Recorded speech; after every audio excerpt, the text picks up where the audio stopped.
झाली इम्प्रेस, पण नंतर तिचं लग्न झालं. अशी बनवा बनवी की धुमधडाका? तो म्हणाला की माझी रिहर्सल घेणार. मग ज्या पद्धतीचा अभिनय त्यानं करू नये त्या पद्धतीचा अभिनय आम्ही त्याला शिकवला आणि तो तिकडे जाऊन केला. तर आम्ही म्हणालो की याला ना अभिनयाच्या गोळ्या मिळतात त्या घ्यायच्या. अभिनयाच्या गोळ्या असतात, सात्विक अभिनयासाठी वेगळ्या असतात, वाचिक अभिनयासाठी वेगळ्या असतात, मालिकेच्या अभिनयाच्या गोळ्या वेगळ्या असतात. अच्छा, मिळतात काय अशा गोळ्या असतात. आणि त्याला ते पटायला लागलं. मला तुझी आठवण येते असं सांगितल्यावर मी सांगली टू मुंबई, सांगली टू कोल्हापूर रात्री 3 वाजता बाईकवरून प्रवास केला. तर झालं काय माहितीये का, जे माझ्या कॉलेजच्या काळात क्रश होत्या ते सगळ्यांची झालीत लग्न. त्यामुळे घालवलं त्याचा. आणि त्याच्यानंतर सीन मध्ये जाऊन त्याने खा खा माती खाल्लेली आहे.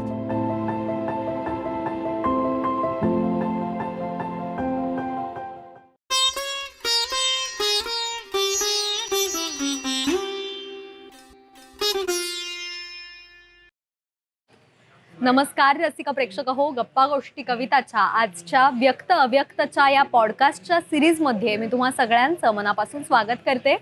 आज आपल्या सोबत आहे अनेक चित्रपटांमधून, मालिकांमधून समोर आलेला आपल्या सगळ्यांचा लाडका अभिनेता पार्थ घाटगे. हॅलो. हॅलो, थँक्यू मला बोलवल्याबद्दल. तुझं मनापासून स्वागत करते गप्पा गोष्टी कवितामध्ये. सुरुवात करूयात. सगळ्यात पहिला माझा हा प्रश्न आहे की अभिनयाची सुरुवात कशी झाली? अभिनयाची सुरुवात खरं तर म्हणजे माझे बाबा या क्षेत्रात होते, माझे आजोबा चित्रपट निर्माते होते, त्यामुळे लहानपणापासून आवड होतीच. त्यामुळे खूप लहानपणापासून अभिनयाची सुरुवात झाली नव्हती, पण याची आवड खूप होती. मग साधारण आपले जसे बालनाट्य शिबिरं असतात तशी बालनाट्य शिबिरांमध्ये बाबांनी मला एनरोल केलं आणि तिथून मग बालनाट्यातून माझी खरं तर तशी सुरुवात झाली. ओके. म्हणजे अभिनयाची म्हणायला गेली तर. अच्छा. सो मग बालपणीच्या सगळ्या आठवणी, शाळेत तुला कधी अभिनयासाठी संधी वगैरे मिळाली? ऍक्च्युली शाळेत मी थोडासा इंट्रोवर्ट होतो. म्हणजे मला फार असं मी ना तर स्पोर्ट्समध्ये पुढे होतो ना अभ्यासात पुढे होतो. त्यामुळे असा एक नॉन एक्झिस्टंट मुलगा म्हणतो की कदाचित शिक्षकांना त्याचं नावही माहिती नसेल अशा पद्धतीचा मी मुलगा होतो. पण पहिल्यांदा मला अजूनही आठवतंय की कुठला तरी क्लास चालू होता आणि आपले जे फ्री लेक्चर असतात की म्हणजे म्हणतात की एखाद दिवस सरांचा मूड असतो की चला कोणाला तरी काही गाणं म्हणायचं असेल किंवा जोक सांगायचं असेल सांगा, असं काहीतरी झालं. आणि मग तो त्या पिरियडमध्ये मी गेलो आणि मग त्या पिरियड मी स्टेजवर जाऊन परफॉर्म केलं. जे मी आधीपासून थोडं माझ्या लेवलला प्रॅक्टिस करत होतो. एक मिमिक्री होती नाना पाटेकर आणि कमल हसनची, तर ती मिमिक्री मी परफॉर्म केली. तर तेव्हा मला पहिल्यांदा टाळ्या ऐकवलं, तेव्हा मला जाणवलं की हे जे आहे हा जो रिस्पॉन्स मला येतोय तो मला आवडतो. आणि म्हणून मला त्या क्षणी वाटलं की कदाचित माझ्या इंट्रोव्हर्सी मधून बाहेर पडायचा हा एक मार्ग असू शकतो. म्हणून मी खरं तर त्याकडे गेलो आणि नंतर मला ते आवडायला लागलं, ते अटेन्शन आवडायला लागलं. ओके. सो तिथून मग खरं तर पहिला जो माझा स्टेज परफॉर्मन्स होता तो असा झाला. अच्छा. आणि मग नंतर कॉलेजमध्ये एकांकिका, त्यानंतर फर्स्ट इयरला असतानाच माझ्या मालिकांमध्ये काम करणं सुरू झालं. थोडे छोटे रोल करत मी साधारण 4-5 मालिका केल्या. त्याच्यानंतर राजा राणीची जोडी नावाची मालिका केली. त्याच्यानंतर झालं. ओके. आणि मग तो एक जो पॉइंट होता की बस आता हेच करायचं, आता अभिनयातच करिअर करायचं, तो पॉइंट कुठला होता? मी म्हणेन की बालनाट्य शिबिरामध्ये एक एकांकिका होती फुलपाखरू नावाची. आणि मी तेव्हा किती 14 वर्षांचा असेल आणि त्यावेळी ती एकांकिका 14 वर्षाच्याच मुलाची गोष्ट होती. मी ही लीड होतो, मग बालनाट्य नव्हतं, ती एकांकिकाच होती. अच्छा. आणि माझी प्रमुख भूमिका होती त्यात. तर ती एकांकिका थोडीशी भावनिक होती आणि मला ऍक्टर म्हणून खूप त्यावेळी पहिल्यांदा इमोशनल काहीतरी करायला मिळालं किंवा काहीतरी थोडंसं मॅच्युअर काहीतरी करता आलं. आणि ते केल्यानंतर मला जाणवलं की मला हे आवडतंय आणि मला हेच करायचंय. तेव्हा मी खरं तर प्रोफेशनली हे करायचं हे ठरवलं तेव्हा. 14 वर्षाचा असताना. क्या बात आहे. आणि मग ग्रॅज्युएशन ड्रॅमॅटिक्स मध्ये? नाही, माझं ग्रॅज्युएशन झालंय ह्याच्यात हिंदीमध्ये झालंय, BA इन आर्ट्स मध्ये. पण माझं नाट्यशास्त्र डिपार्टमेंटची खूप आधीचा संबंध आहे, कारण मी प्रत्येक वेळी नाटक वगैरे बघायला जायचो. त्यावेळी कारण मी इकडे मूळ सांगलीला होतो. त्यानंतर मी 9वी-10वी नंतर इकडे आलो संभाजीनगरला, कारण आईचा जॉब होता. ओके. जॉब मग इकडे आल्यानंतर माझं असं झालं की मग माझा या गोष्टीची कसा संबंध येऊ शकतो, कारण बाबा सांगलीलाच होते. बाबा सोबत असताना बाबा मराठी नाटकं ऑर्गनाईज करायचे भरपूर. त्यामुळं तसा माझा नाटकाचा दर महिन्याला संबंध यायचा. पण इकडे आल्यानंतर ते दूर तुटते की काय असं मला वाटत होतं. पण इथलं जे नाट्यशास्त्र विभाग आहे किंवा आपलं SBचं जे नाट्यशास्त्र विभाग आहे, या सगळ्या विभागांमध्ये जाऊन मी बसायचो, म्हणजे Okay. कधी नाटक असेल किंवा कधी काय असेल, तापडियाला काही असेल वगैरे. हम्म. त्यामुळे नाट्यशास्त्र डिपार्टमेंटशी माझा संबंध जवळचा आहे तसा बघायला गेलं तर. अच्छा. हो. Okay. आणि मग 11वी-12वी इथेच. 11वी-12वी मी SB कॉलेजमधून कॉमर्स मधून केलं. अच्छा. आणि कॉमर्स झेपलं नाही असं वाटलं म्हणून मग नंतर फर्स्ट इयरला मी आर्ट्सला घेतलं. ओके. नाईस. या सगळ्यात आजवर तू इतक्या भूमिका केल्या आहेस, अनेक मालिकांमध्ये, अनेक चित्रपटांमध्ये, तर या सगळ्या भूमिकांमधली सगळ्यात चॅलेंजिंग भूमिका तुला कुठली वाटते? मी ऑनेस्टली सांगू का, चॅलेंजिंग मला अजून तरी असं काही आलेलं नाही माझ्या वाट्याला. म्हणजे राजा राणीमध्येच काही गोष्टी करताना, राजा राणी तसं माझ्या कम्फर्ट झोन मधलं कॅरेक्टर होतं ते, कारण भाषा कोल्हापूरची होती, मला तशा पद्धतीचं काहीतरी करायचं होतं. So Raja Rani was very like comfort zone वाला होतं. पण राजा राणी नंतर माझ्या कॅरेक्टरमध्ये, सुजित ढाले पाटील मध्ये थोडेसे चेंजेस यायला लागले, कॅरेक्टर लाईक आर्क यायला लागला, तेव्हा मला थोडंसं ते चॅलेंजिंग वाटलं. ओके. पण मला नाही वाटत अजून की असं काही चॅलेंजिंग माझ्या वाट्याला आलं की मला काहीतरी वेगळं करता येईल. त्यामुळे मी त्या संधीची वाट बघतोय आता. ओके. आणि अजून एक होतं की एक मोनोटोनी येते अनेकदा हो. अभिनय करताना. सो तोचतोपणा आपल्या प्रत्येक भूमिकेत येऊ नये किंवा प्रत्येक भूमिका ही वेगळी वठावी, याच्यासाठी तू काय करतो? नाही, हा खूपच अवघड प्रश्न आहे. कारण सांगतो की मला जाणवतं ते, हा. आणि सगळ्यात आधी तुम्हालाच जाणवतं ते होत असताना. हो. प्रेक्षकांना कदाचित नंतर जाणवतं, येस.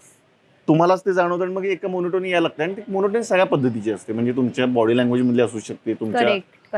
काय म्हणतो व्हॉइस मॉड्युलेशन मधली असू शकते.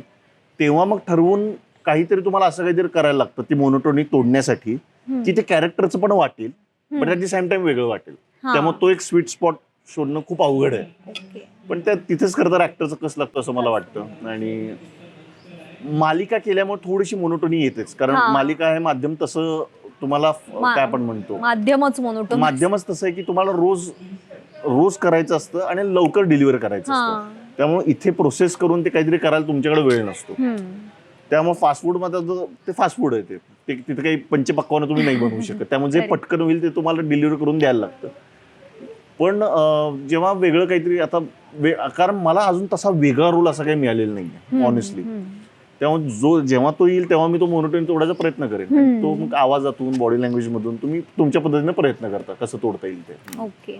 आतापर्यंत ज्या भूमिका तू केल्या, तर त्यात तुला असं कधी जाणवलं का की हे दोन्ही कॅरेक्टर सेमच होत आहेत? हो, मला काय झालं, मी साधारण 3 मालिका हे हिरोईनचा भाऊ या कॅटेगरीमध्येच केल्या. ओके. त्यामुळं, आणि आपल्याकडे मालिकांमध्ये कसं हिरोईनचा भाऊ, हिरोचा लहान भाऊ, याला काही विशेष असं काही करायला नसतो टू बी ऑनेस्ट. घरातले आगाऊ पोरगा वगैरे. त्यामुळे त्या 2-3 मालिका होत्या मी सेम तेच, पण तेव्हा मी वय पण माझं लहान होतं, किती 19-20 वर्षाचं होतो. त्यामुळं तेवढी मॅच्युरिटी नव्हती परफॉर्मन्समध्ये, किंवा तेवढी अक्कल नव्हती की आपलं मोनोटोनस होत चाललंय वगैरे वगैरे. पण आता जेव्हा मी ते एपिसोड्स बघतो ठरवून आणि हे करतो, तेव्हा जाणवतं की मोनोटोनस झालं. सो मग तेव्हा प्रेक्षकांच्या अशा काही रिॲक्शन्स तुला आल्या होत्या? नाही, कारण ते तितकं महत्वाचं कॅरेक्टर नव्हतं ना की लोक ते माझ्यासाठी, मला ते जाणवायचं, लोकांना नाही इतकं जाणवायचं. आणि प्रत्येक मालिका पण वेगळी आणि सगळ्यात महत्वाचं काय, त्यावेळी सगळ्या मालिकाचं लिखाण खूप सिमिलर असायचं. हिरोईनचा लहान भाऊ असा असायला पाहिजे, तर त्याचं लिखाण सगळीकडे ते ठरलेला साचा होता, त्यातून ते जात होतं. त्यामुळे वेगळं काही करायचं म्हणलं तरी स्कोप नव्हता. राजा राणीला कसं, हिरोचं जरी लहान भाऊ असला तरी त्याचं लिखाण थोडंसं वेगळं होतं. कॅरेक्टरला खूप चांगलं काय म्हणतो, ऑथरबॅक कॅरेक्टर होतं, त्याला खूप चांगलं कथेत वेटेज होतं. त्यामुळे ते वेगळं मला करता आलं. ओके. सो आता ह्या सगळ्या इतक्या मालिकांमध्ये तू आतापर्यंत काम केलंस, so side character, side role ते लीड रोल पर्यंतचा तुझा प्रवास, त्याबद्दल थोडंसं सांग. नाही, खरं तर ते मला अजूनही पचत नाही की मालिका लीड केली आहे मी. कारण माझ्यात तो हे नाही की मी स्वतःला लीड जरी करत असलो तर मी स्वतःला ॲज अ कॅरेक्टर बघायचो आत्तापर्यंत. पण तिकडे या मालिकेत झालं असं की म्हणजे हिरोचा पॉइंट ऑफ व्ह्यू वेगळा असतो किंवा हिरोचा परफॉर्मन्स हा वेगळा ठरला पाहिजे, ते मला तेव्हा जाणवलं. तोपर्यंत मी असा होतो की हे कॅरेक्टर कसं वागेल, हे कॅरेक्टर आहे. त्यामुळे माझ्या बॉडी लँग्वेजमध्ये हिरोइझम मी तेव्हापर्यंत आणलेला नव्हता, पण मला तो आणायचा पण नव्हता. पण तिकडीच्या निमित्तानं मला ते करायला लागलं. आणि मग परत तू आपला जो मगाचा मुद्दा इथं कनेक्ट होतो की वेगळं काहीतरी करायला लागलं, तो माझा कम्फर्ट झोन होता की हिरो म्हणून प्रेझेंट करणं. कारण मी स्वतःला आतापर्यंत कॅरेक्टर आर्टिस्ट म्हणूनच प्रेझेंट करत आलो की ते प्रमुख पात्र आहे, पण ते पात्र आहे, तो नायक नाहीये, ह्या पॉईंट ऑफ व्ह्यूचा माझा असतो. पण तिकडे मला ते चॅलेंजिंग होतं, थोडंसं बॉडी लँग्वेजमध्ये हिरोइझम आणणं, ऍक्शन आणणं, किंवा थोडंसं लाऊड तुम्हाला करायला लागतं. काही काही एक्सप्रेशन्स ना तुम्ही देऊन जाता, पण हिरो असताना तुम्ही ते एक्सप्रेशन नाही देऊ शकत, कारण चेहऱ्याचं एस्थेटिक कुठेतरी बदलू शकतं. खूप त्यात खूप काय आपण म्हणतो खूप छोट्या छोट्या गोष्टी आहेत, त्या अजून शिकतोय मी. सो आता तू जे म्हणालास की मी प्रत्येक भूमिकेकडे एक पात्र म्हणून बघतो, सो हे असं का, म्हणजे याच्या मागे नेमका काय विचार आहे?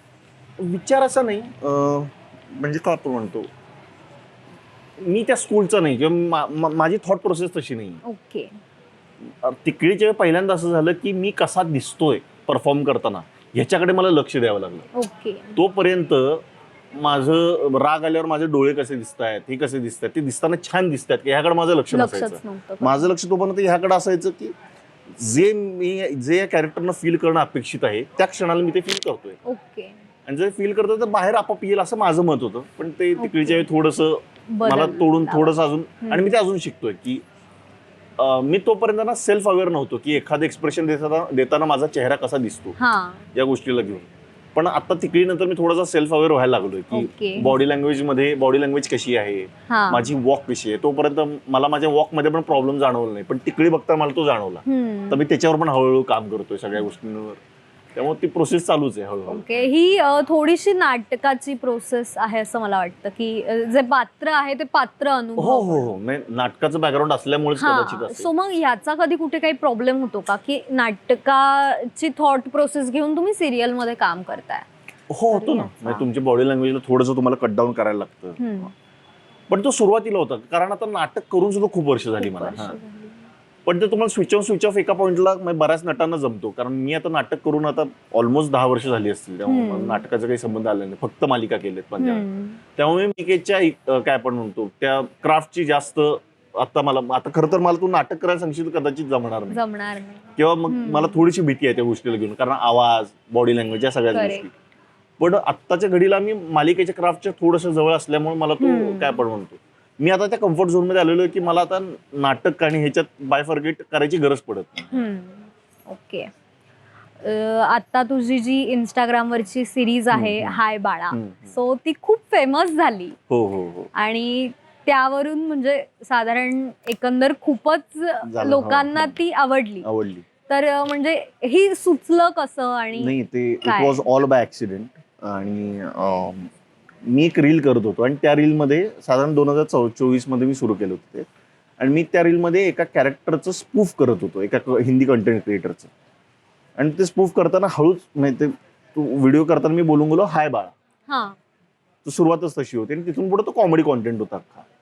पण कमेंटमध्ये असं लागले हाय बाळा किती छान बोलतो, बाळा किती छान बोलतो, म्हणजे पुढे असणारा कॉमेडी कॉन्टेंटशी लोकांना काही देणं घेणंच नव्हतं. मी म्हटलं हे आपण करून काहीतरी करू शकतो म्हटलं, कारण तोपर्यंत मी ऍक्टर होतो, मी कॉन्टेंट क्रिएशन मध्ये उतरलेलो नव्हतो तेव्हा.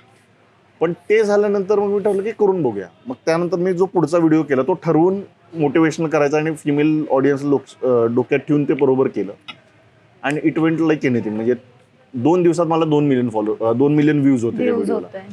त्याच्यानंतर मला जाणवलं की हे खूप पॉवरफुल आहे. म्हणजे लोकांचे मेसेजेस इतके येत होते, आणि लोकांचे काय आपण म्हणतो DM इतके येत होते, लोकांचे कमेंट्स अशा येत होत्या की लोकांना म्हणजे खूप स्त्रियांना त्यांच्या आणि सगळ्या वयोगटातल्या सगळ्या स्ट्रॅटामधल्या म्हणजे ग्रामीण भागातून बायकांचे सुद्धा तसेच मेसेज येत होते, अर्बन एरियात मधले पण तसाच मेसेज होता. आणि त्यात कॉमन एकच होतं की आतापर्यंत कोणी आम्हाला इतक्या प्रेमाने कधी बोललं नव्हतं. मी म्हटलं हे इतकं रेअर आहे, कोणीतरी इतकं प्रेमाने बोलणं, हे इतकं रेअर असेल तर आपण कदाचित ते एनकॅश करू शकतो. आणि मग त्या थॉटनं मी ती सिरीज सुरू केली. आता 2 वर्ष झालेली आहेत त्या सिरीजला आता आपल्या. आणि मग यातले जे विषय तू घेतोस दरवेळेला काहीतरी वेगळं असतं, सो हे कसं सुचतं म्हणजे डेली लाईफ मध्ये? अजूनही तोच प्रश्न आहे की मला आता ह्या शनिवारी मी काय व्हिडिओ टाकणार मला आयडिया नाही. तेव्हा मी एक ठरवलंय की शनिवारपर्यंत ब्रेनस्टॉर्म करायचं. शनिवारी माझा तो हाय बाळाचा व्हिडिओ असतो युजली, शनिवारपर्यंत ब्रेनस्टॉर्म करायचं, आणि शनिवारी मग कॅमेरा समोर ठेवायचा आणि जे येईल ते बोलायचं. त्यातून मग हळूहळू स्क्रिप्ट माझी तयार होते. पण आत्ताच्या पॉइंटला असं आहे की I have run out of concept. आता मला सुचत नाही, कारण तो जॉनर पण असं की तुम्ही फार त्यात नाही आणू शकत, कुठून आणणार. त्यामुळे बघूया आता, म्हणजे अजून माझे प्रयत्न चालूच आहेत. ब्रेनस्टॉर्म करून काहीतरी वेगळं करायचा प्रयत्न असतो. आणि इतकी ती फेमस झाली सडनली, इतकं ते चाललं. सो त्यानंतर राजा राणी नंतर माझा पॉप्युलॅरिटीशी थोडासा संबंध आला होता. तेव्हा मला कळलं की लोकांनी आता तोपर्यंत मालिका केल्या होत्या, आणि त्या मालिका इतक्या गाजल्या नव्हत्या, त्यामुळे लोकांनी रस्त्यावर आपल्याला ओळखावं वगैरे या स्टेजला मी नव्हतो. राजा राणी नंतर राजा राणीच्या माझ्या एंट्रीच्या एपिसोड नंतर मी जेव्हा रस्त्यावरून त्या दिवशी रात्री मी जेव्हा आईस्क्रीम खायला बाहेर पडलो हा. तेव्हा लोकांनी ओळखायला सुरुवात केली आणि मग मला झालं की असं. आणि हे इतकं क्विक आहे. वाव. आणि मला अजूनही आठवतं की राजा राणीचा पहिला एपिसोड टेलिकास्ट झाल्यानंतर मला रात्री DM यायला लागले होते लोकांचे, तुझा एपिसोड बघितला छान झाला. कारण तो पण माझ्या एंट्री पर्यंत राजा राणी खूप पॉप्युलर मालिका हो. झाली होती. माझी एंट्री उशिरा होती मालिकेत, पण त्याच्यानंतर माझा पहिला संबंध आला फेमशी. आणि मग त्याच्यानंतर जर फेमशी पुन्हा संबंध आला असेल तर तो हाय बाळाच्या वेळी आला की इतकं लोकांचा इतका प्रचंड प्रतिसाद येतोय. Okay, nice. आणि म्हणजे ह्या अशा ज्या सिरीज आहेत, सो आता तू कंटेंट क्रिएशन मध्ये पण उतरलायस, सो ह्याचं एक प्रेशर असतं की सोशल मीडियावर कंटिन्युअसली ऍक्टिव्ह राहणं जे सध्या गरजेचं आहे. सो ते प्रेशर तू कसं हँडल करतो? प्रेशर आहे ते, कारण सांगतो मालिकेला खूप सोपं आहे की तुम्हाला फक्त अभिनय करायचा. इकडं तुम्हीच लेखक आहात, तुम्हीच डिरेक्टर आहात, तुम्हालाच सगळं करायचं आहे. आणि हे जितकं वाटतं तितकं सोपं नाही. आणि हा बकासूर आहे, याला रोजचं खायला देणं गरजेचं आहे आणि ते कुठून आणायचा प्रश्न पडतो. आणि अजूनही आहे म्हणजे तुम्ही ह्या कॉन्टेंट क्रिएशनचं असं की ते तुम्हाला ऑन टोस्ट ठेवतं सतत. तुम्ही करता गोष्टी करता वर्क, आणि त्या जर वर्क होत नाहीये तर ते तिथल्या तुम्हाला कळतं की वर्क होत नाही, एक थांबवणं गरजेचं आहे. त्यामुळे कॉन्टेंट क्रिएशनचा हा एक फायदा की तुम्हाला लगेच फीडबॅक मिळतो, तुम्हाला तुमची स्ट्रॅटेजी, तुम्हाला तुमच्या गोष्टी लगेच बदलता येते. आणि म्हणजे या सगळ्याकडे तू कसा बघतोस की या सगळ्या गोष्टी खरंच तितक्या महत्वाच्या आहेत का? फॉलोअर्स वाढणं, व्ह्यूज जाणं, हे खरंच तितकं मला तरी गरजेचं वाटतं आहे? आहे, कारण हे फ्युचर आहे. हे किती नाही म्हटलं तरी, कारण कॉन्टेंट क्रिएशन सुरू करायच्या आधी मी सुद्धा असाच होतो की हे काय करतायत छपरीगिरी वगैरे. पण जेव्हा ते करायला लागलो तेव्हा मला जाणवलं की हे एकतर अवघड आहे, ह्या सगळ्या गोष्टी तुम्हाला एकट्याला मॅनेज करायला लागतात. आणि त्या पलीकडे जाऊन काय आपण म्हणतो, आपण परत तोच म्हणतो की रोजचं आणायचं कुठून, हे खूप अवघड आहे. आणि परतच की इंस्टाग्रामचा अल्गोरिदम बदलत असतो, तो तुम्हाला सपोर्ट करेल की नाही गॅरंटी नसते. तो त्याचं काय आपण म्हणतो त्याचे स्टॅटिस्टिक्स बदलत असतात, त्या सगळ्यातून तुम्ही सर्व्हाइव्ह करणं गरजेचं आहे. आणि नाही आहे ते अवघड. मी ऑनेस्टली सांगेन की मला जेवढं सोपं वाटत होतं, हाय बाळाच्या पहिले 2 महिने माझे भरपूर फॉलोअर वाढले, पण नंतर ते फॉलोअर मेंटेन करणं आणि तो रीच पुन्हा पुन्हा आणणं, त्या गोष्टीशी मी अजूनही स्ट्रगल करतोय आणि अजूनही माझे प्रयत्न चालू असतात. त्यामुळे एक नशीब तुम्हाला एक संधी देतं, त्या नशिबात तुमचं होऊन जातं, पण तिथून पुढे ते मेंटेन करणं खूप अवघड आहे. म्हणून आपण बघतो ना की 2013-14 काय म्हणतो 2020-22 नंतर जे लोक, जे क्रिएटर्स खूप काय म्हणतो ह्यूज त्यांना फॉलोइंग मिळाली होती, त्यात तर कुठेच नाहीये. त्यामुळे दर वर्षाला, दर महिन्याला तुमची कॉम्पिटिशन वाढते, तुम्ही कुणाकुणाशी तरी कम्पीट करताय कॉन्टेंट क्रिएशन. आणि आता रिसेंटली जी मेट्रोची सिरीज झाली त्याबद्दल थोडंसं. तर मेट्रोची अशी झाली सिरीज की मला खरं तर ऍक्टर म्हणून मी या वर्षभरात काही विशेष केलेलं नाही, कॉन्टेंट क्रिएशन कडे माझं लक्ष होतं. त्यामुळे ऍक्टर म्हणून काहीतरी करावं याकडं माझा कल होता. आणि त्यावेळी मला मेसेज आला की अशी एका व्हर्टिकल सिरीज करतोय and we are thinking about you. आणि काय आपण म्हणतो सगळ्या मित्रांनी मिळून केलेली सिरीज आहे ती, की मग त्यात चला काहीतरी करूया. पहिलंच प्रोजेक्ट आहे ते त्यांचं, त्या प्रोडक्शन हाऊसचं. तो सगळ्या मित्रांनी मिळून केलेली होती आणि मग मला स्क्रिप्ट आवडली. सो मी गेलो आणि पुण्यात 4 दिवस आम्ही शूट केलं. आणि 4 दिवसात साधारण आमचं काय म्हणतो 12 एपिसोड कम्प्लीट झाले होते. आणि मग त्यानंतर मी विसरलो, कारण महिनाभर गेला होता त्यानंतर. आणि मग नंतर एपिसोड पडायला लागले आणि आम्हाला काय वाटलं होतं की माझं यात एक होतं की ऍक्टर म्हणून मी पोचलो पाहिजे, की ऍक्टर म्हणून मला माझी साईड एक्सप्लोर करून ती मला लोकांपर्यंत पोहोचवता आली पाहिजे. पण त्या रिस्पॉन्सही खूप उत्तम आला. आता म्हणजे लोक म्हणतात की सीझन 2 आणा, सीझन 2 आणा, सीझन 2 आणा, तर बघूया काय. पण तो अनएक्सपेक्टेड होतो एवढा रिस्पॉन्स येणं त्याला. ओके. बट व्हिज्युअली आणि डिरेक्शन वगैरे सगळंच छान जुळून आलं त्या सिरीजचं, छान झाली. आणि मग आता जर परत एखादी संधी अशी नाटकासाठी वगैरे जर मिळाली, चांगली व्यावसायिक नाटक, तर मी करेन, मला आवडतं. कारण मग मला तर माझी ती भीती आहे की माझे तर गेलंय ते आता, कारण नाटकाच्या वेळी जो तुम्ही जे थिएटर करत असता त्यावेळी जे तुमचं हे असतं, त्यानंतर माझं ते चुकलं की मी कम्प्लिटली दुर्लक्ष केलं त्या गोष्टीकडे. त्यामुळे थोडासा ऍक्टर म्हणून आपल्याला गंज लागलेला असतो, तो काढण्यात कदाचित थोडासा वेळ जाईल. पण आली संधी, जर कोणी डिरेक्टर माझ्यासोबत पेशंट राहून मला शिकवू शकेल तर मी डेफिनेटली करायला तयार. आणि तू अनेक चित्रपटांमध्ये पण काम केलंय, तर त्याबद्दल मी मुख्यतः सांगेन की माझी फनरल नावाची एक फिल्म आली होती, ज्याला 2023 सालचा सर्वोत्कृष्ट सिनेमाचा अवॉर्ड आहे. सर्वोत्कृष्ट मराठी चित्रपट सामाजिक विषयाचा त्याचा नॅशनल अवॉर्ड आहे त्याला. ओके. आणि ती फिल्म आता अमेझॉन प्राईमवर आहे. जर तुम्हाला अमेझॉन प्राईम असेल तुमच्याकडे तर नक्की बघा, फनरल म्हणून. आणि त्या फिल्म बद्दल सांगेन की खूप सुंदर फिल्म आहे. कदाचित त्याला तसा व्यावसायिक यश मिळालं नाही किंवा तेवढ्या गाजावाजा त्याचा झाला नाही, कारण विषय खूप वेगळा होता. मृत्यू हा फिल्मचा विषय होता आणि मृत्यूचं सेलिब्रेशन हा त्याचा विषय आहे. सो वेगळा विषय. आणि मला असं वाटतं की मी जरी या फिल्मचा भाग नसलो तरी मी फिल्म रेकमेंड केली असती. इतकी सुंदर फिल्म आहे. त्यामुळे या निमित्तानं आपले जे व्ह्युअर्स आहेत त्यांना सांगेन की जाऊन ही फिल्म बघा म्हणून. येस. आणि म्हणजे मालिकांमध्ये काम करताना आणि चित्रपटामध्ये काम करताना काय वेगळं होतं? मी चित्रपट खूप कमी केलेत किंवा जे केलेत ते साईड कॅरेक्टर म्हणून केले. त्यामुळं मला असं फार बायफर्गेट नाही करता येणार त्यात.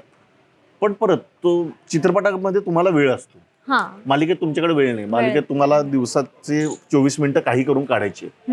चित्रपटात असं काय, चित्रपटात तुम्हाला दिवसातून 2 किंवा 3 सीन असतात. बरं तिकडे तुम्हाला चुकायची मुभा असते. तुम्हाला आपल्याला मालिकेत का आपण एक्सपेरिमेंट करत नाही, कारण आपल्याला चुकायची भीती असते आणि चुकलं तर वेळ जातो, हा मुद्दा असतो. चित्रपटात ते चित्रपट तुम्ही एकच सीन वेगळ्या वेगळ्या पद्धतीने करून बघू शकता. हे असं वर्क होतं काय, तसं वर्क होतं काय, एक्सपेरिमेंट करायला तिकडे वेळ असतो, जो वेळ मालिकेला नसतो. नाहीये. एक छोटासा गेम खेळूयात, रॅपिड फायर. सिटी चूज करायची आहे, छत्रपती संभाजीनगर, सांगली की मुंबई? सांगली. ओके. मालिका की चित्रपट? मालिका. ड्रीम रोल कोणता आहे तुझा? ड्रीम रोल मी असं नाही विचार केला कधी ड्रीम रोल कोणता आहे. पण महाराजांची एखाद्या मावळ्याची भूमिका करायला मिळेल तर छान वाटेल, किंवा महाराजांवर आधारित एखाद्या सिनेमाचा भाग होता आला, त्या निमित्ताने शिवकाळात काही क्षण का होईना घालवता आले तर बरं वाटेल, छान वाटेल. अशी बनवा बनवी की धूमधडाका? अशी बनवली. सिरियलच्या शूटिंगच्या वेळेसचा असा एक किस्सा, म्हणजे कोणत्याही, आता राजा राणीची जोडीचे असतील कदाचित बरेचसे, की जो अजूनही आठवला? खूप किस्से आहेत. तुम्ही तर मालिकेचं नाव घेणार नाही कारण कळेल ते कोणाच्या बाबतीत केलंय मी ते. तर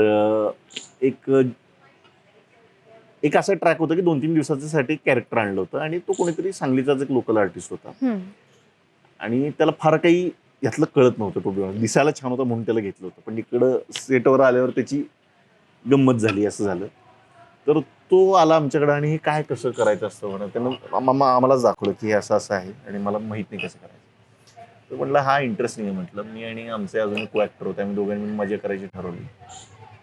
तर आम्ही म्हणालो की याला ना अभिनयाच्या गोळ्या मिळतात, त्या घ्यायच्या. म्हणाल म्हणजे अभिनयाच्या गोळ्या असतात, सात्विक अभिनयासाठी वेगळ्या असतात, वाचिक अभिनयासाठी वेगळ्या असतात, मालिकेच्या अभिनयाच्या गोळ्या वेगळ्या असतात.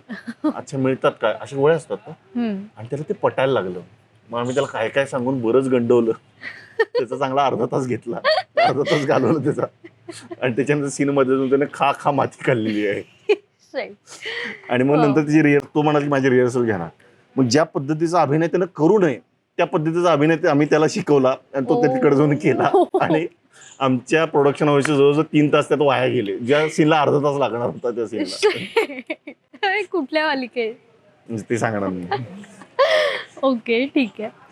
आणि म्हणजे असे कांड सॉर्ट ऑफ सगळीकडे सेटर बोर होत असतो तुम्हाला, 2 सीनच्या मध्ये गॅप असतो, काय करायचं, घ्या मजा एकमेकाची, असं चालू असतं ते.